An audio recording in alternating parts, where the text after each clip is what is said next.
মধ্যবয়সী এক দম্পতির গাড়ি এসে দাঁড়ালো রেড সিগন্যালে।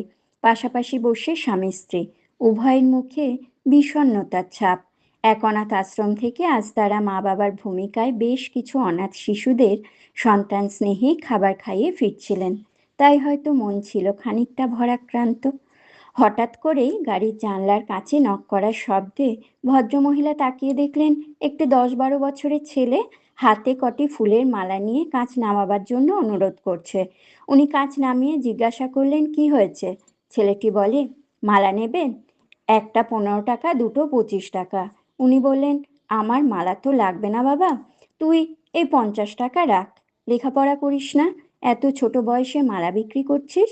ছেলেটি বলে, না না, আমি এমনি আপনার টাকা নিতে যাব কেন? এ মালা আমার মা গেঁথেছে, আমি বিক্রি করছি, যোগ্যতার বিনিময়ে টাকা নেব, এমনি এমনি ও টাকা নিতে পারবো না। ভদ্রমহিলার বুক ধড়াস করে উঠল। এতটুকু বাচ্চার মুখে এমন কথা সচরাচর শোনা যায় কই?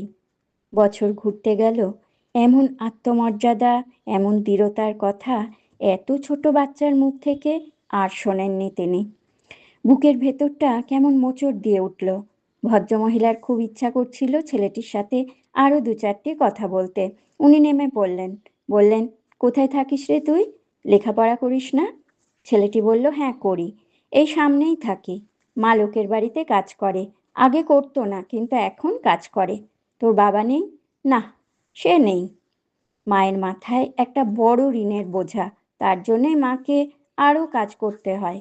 ভদ্রমহিলা জানতে চাইলেন, কিসের জন্য তোর মা ধার করেছে? আমার একটা হার্টের অপারেশন হয়েছিল, বড় অপারেশন, অনেক টাকার দরকার ছিল।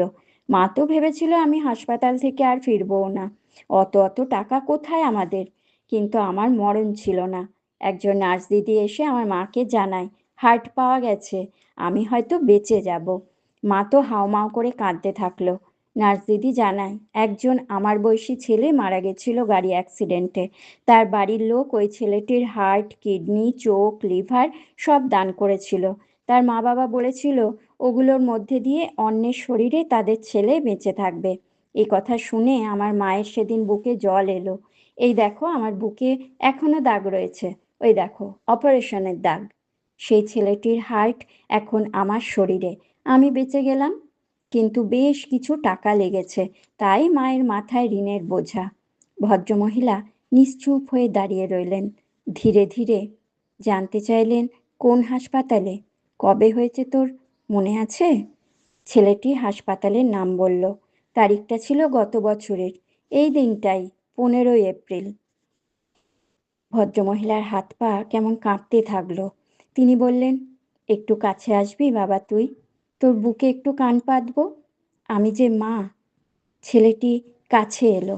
তার বুকে কান পেতে একজন মা শুনল তার মৃত ছেলের হৃদস্পন্দন, ধুক ধুক ধুক। ভদ্রলোক তাড়াতাড়ি নেমে এলেন। ছেলেটিকে বললেন, তুই কবির? সে জানায়, হ্যাঁ, আমার নামই তো কবির। সিগন্যালের আলো সবুজ হয়ে গেছে, তবুও গাড়ি থেকে অনেকেই নেমে দাঁড়িয়ে। বেশ ভিড় জমেছে, মা সন্তানের পুনর্মিলনের দৃশ্য দেখছে।